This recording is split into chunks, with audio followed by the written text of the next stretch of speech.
درسیش و تاریکیش خۆشە زانی زمانی قدیم تەقاتە بیر ئاثاری سەلەفە ئەگەر بێتە من خێرتەگە ئەڵێ التابعي الثقة أيوب السختياني ئەڵێ چی طبعا ما پیاوێکی گەورەیە تابعي ثقة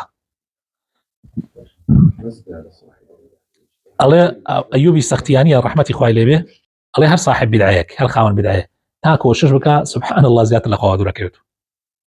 چونکە منهەجەکەی بۆ لەبەرەوەی منهەجەکەی غەڵەتە مەسەلەکە زانم چۆنە با جوانتر ڕوونی کەمەوە ئەمە ڕێگا ڕاستەکەی وانە صاحب بدعە کێ ئەوەیە کە لەم ڕێگا ڕاستە لا ئەدە وایە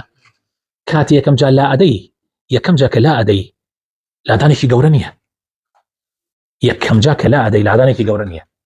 هەموو لادانێک کە یەکەم جار ئەگەر وەزاوی حەسایی بۆ بکەن وەزاوی ئێستا یەک زاویە یەک لادا بەس کە حەقەکە ئەوە ئەڕوایش ئەڕوا تازە کە لایدا حتا بێ بۆشایەکە زیاتر بێتەوە بۆیە ئەفەرمێ حتا ئیجتیهاد زیاتر بکە تازە منهەجەکەی تێبچوو حتا بێ زیاتر دوورەوێتەوە لەخوا تو ئەگەر ئەسڵەکەت تێبچوو هەرچی لەسەر ئەو ئەسڵە بیناکەی کشی لارێ با دووبارەی کەمەوە بە نمونەیەکی تر ئێستا تو ئەم خانوواکەی زۆر ضرورە ئەساسەکانی ئەم خانیە زۆر ڕاز بێت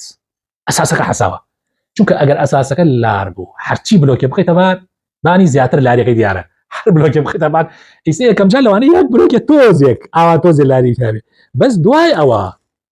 هەر بەڕاستیش بخیتە بانی خۆی سەیرەکەی بۆ خۆی لە ئاخیرا سەیرەکەی ئەمە هەر تەواو لارۆ بۆ تۆ لەوانەیە بشکەوێ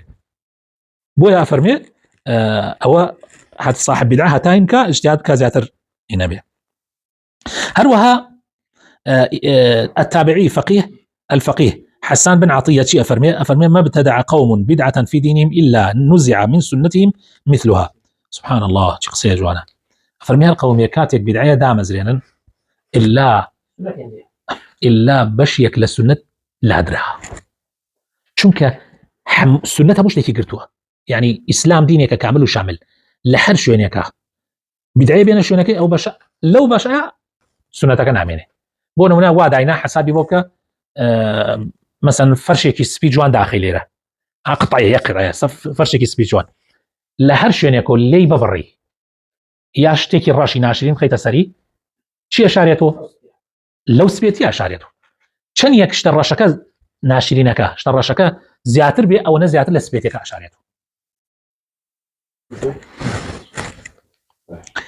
ئەڵێ التابعي الإمام الورع محمد بن سيرين كي ناس يا محمد بن سيرين إمام ابن سيرين هو يخاوني تفسير نامك تابعية بيابي كيزور قوريه أفرمي كانوا يقولون ما دام على الأثر فهو على الطريق قال من لا يما أقصى باوبو أنت كابرا ما دام شونواري بيشيناني خوي قرتوا الصحابة وتابعين تواو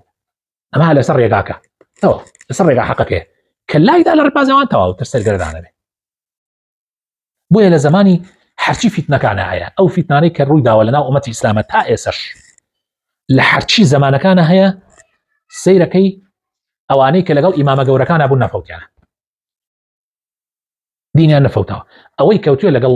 ئەملا و ئەولایە مناڵ و مەزم جاری وایە ئەمانەی ئەملا ئەولا پیاشیانەیە ناو دەرەکەوە یعنی ناودارە ئەنی ئەوە تەسەوور مەکەن جاری وا هەیە ئەهلی بیدعی وا هەیە زۆر ناودارە